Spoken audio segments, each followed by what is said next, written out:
ముక్కోటి ఏకాదశి నాడు జరిగేటటువంటి క్రతువులలో ఒక భాగంగా ఉత్తర ద్వార దర్శనము అని ఒకటి ఉంటుంది. ఇది మళ్ళీ సంప్రదాయంలో ఒక్క వైష్ణవ దేవాలయాల్లోనే. అసలు ఇంకా నేను పరమ సత్యం చెప్పవలసి వస్తే ఇది యథార్థమునకు ఒక్క శ్రీరంగ క్షేత్రమునకే సంబంధించింది. అందరికీ ముక్కోటి ఏకాదశి శుభాకాంక్షలండి. ఈ ఏకాదశికి స్వామి దయ వల్ల శ్రీరంగం వచ్చి ఉత్తర ద్వార దర్శనం చేసుకున్నాము. మనందరికీ తెలిసిందే అండి, ఉత్తర ద్వార దర్శనం అనేది మొదలైంది శ్రీరంగంలోనే. అయితే మనకు 2 సార్లు ముక్కోటి ఏకాదశులు 2025లోనే రావడం చాలా విశేషం అనిపించింది.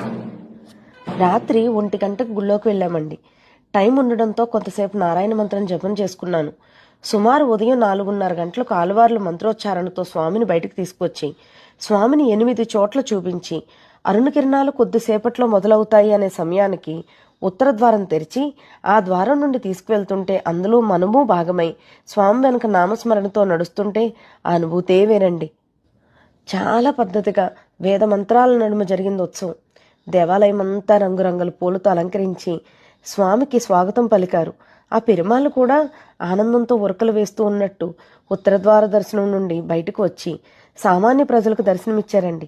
ప్రతి ఒక్కరూ నన్ను చూశారా, నేను మీకు కనిపించానా అన్నట్టుంది ఆ దృశ్యం. ఎంత ఆనందదాయకం అండి. స్వామే కదలొచ్చి నన్ను దర్శించుకోండి అని వర్మిస్తే ఏమైపోతాం మనం.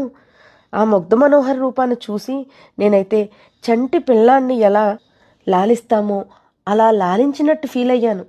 ఇక్కడ స్వామిని చూసిన ప్రతి ఒక్కరికి ఒక్కొక్క ఫీలింగ్ ఖచ్చితంగా కలిగి ఉంటుందండి.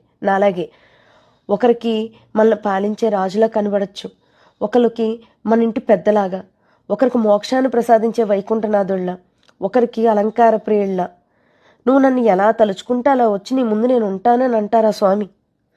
అందుకే భక్తితో ఓం నమో నారాయణాయ అంటూ స్వామి స్తుతిద్దాం, ప్రార్థించుకుందాం, పాదాలకు ప్రణమిల్లుదాం. ఈ శరీరాన్ని ప్రసాదించిన స్వామికి ఒక అర్థాన్ని ఇవ్వమని వేడుకుందాం. ఓం నమో భగవతే వాసుదేవాయ.